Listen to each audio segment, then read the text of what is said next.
ఈరోజు అంటే 7th of May తెల్లవారుజామున ఎగ్జాక్ట్లీ 12:28కి మన ఇండియన్ ఆర్మీ ఆపరేషన్ సింధూర్ అనే పేరుతో పాకిస్తాన్ అండ్ పీఓకేలో ఉన్న 9 టెర్రర్ క్యాంప్స్ని ధ్వంసం చేసింది.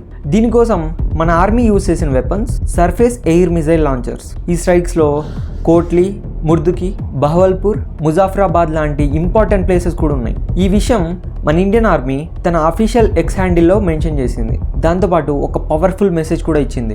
అదేంటంటే మన పెహల్గామ్ అటాక్ని ట్యాగ్ చేసి జస్టిస్ ఈజ్ సర్వ్డ్ అని. మనకు ఆల్రెడీ తెలుసు కదా, ఈ రోజుతో పెహల్గామ్ అటాక్ జరిగి సరిగ్గా 15 days అయింది. అప్పటి నుంచి ఇండియన్ ఆర్మీ సైలెన్స్ మెయింటైన్ చేస్తూ పర్ఫెక్ట్ టైమింగ్లో ప్రిసైజ్గా స్ట్రైక్స్ ఎగ్జిక్యూట్ చేసింది. ఈ ఆపరేషన్లో పాకిస్తానీ ఫెసిలిటీస్ని టచ్ చేయకుండా ఓన్లీ టెర్రరిస్ట్ బేసెస్ పైన మాత్రమే ఫోకస్ చేసింది. ఇండియన్ గవర్నమెంట్ ముందే చెప్పింది, our actions are focused, measured and non escalatory in nature అని.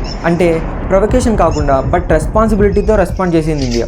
Pakistan director general inter services public relations lieutenant general Ahmed Sharif Chaudhry కూడా ఈ విషయాన్ని కన్ఫర్మ్ చేశారు. ఇండియా కోట్లీ, మర్దుకి, బహవల్పూర్ అండ్ ముజాఫరాబాద్లో స్ట్రైక్స్ చేసిందని. మర్దుకి అంటే Lashkar Taiba headquarters, Hafiz Saeed base. Bahawalpur అంటే జైష్-ఇ మహమ్మద్, మసూద్ అజర్ బేస్. క్లియర్గా కనిపిస్తుంది, ఇండియా డైరెక్ట్గా టెర్రరిజం రూట్స్ మీద వెతికి మరీ కొట్టింది. పాకిస్తాన్ ప్రధానమంత్రి షహబాజ్ షరీఫ్ కూడా చెప్పారు, ఇండియా వార్ ఇనిషియేట్ చేసింది and Pakistan is responding forcefully అని.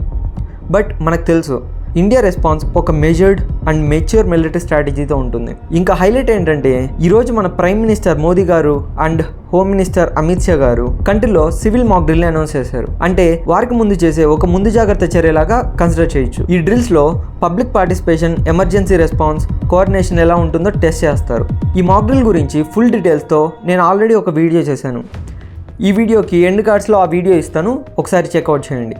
ఈరోజు మనం చూస్తుంది జస్ట్ బిగినింగ్ మాత్రమే. ఇది ఇంకా ఏ రేంజ్కి వెళ్తుందో మనం ఎవ్వరూ ఊహించలేం. కాబట్టి మన గవర్నమెంట్ చెప్పిన ప్రోటోకాల్స్ని యాజ్ ఇట్ ఈస్ ఫాలో అయ్యి జాగ్రత్తగా ఉండండి. ఒకవేళ మీకు ఈ వీడియో నచ్చినట్లయితే లైక్ చేసి సబ్స్క్రైబ్ చేసుకోండి.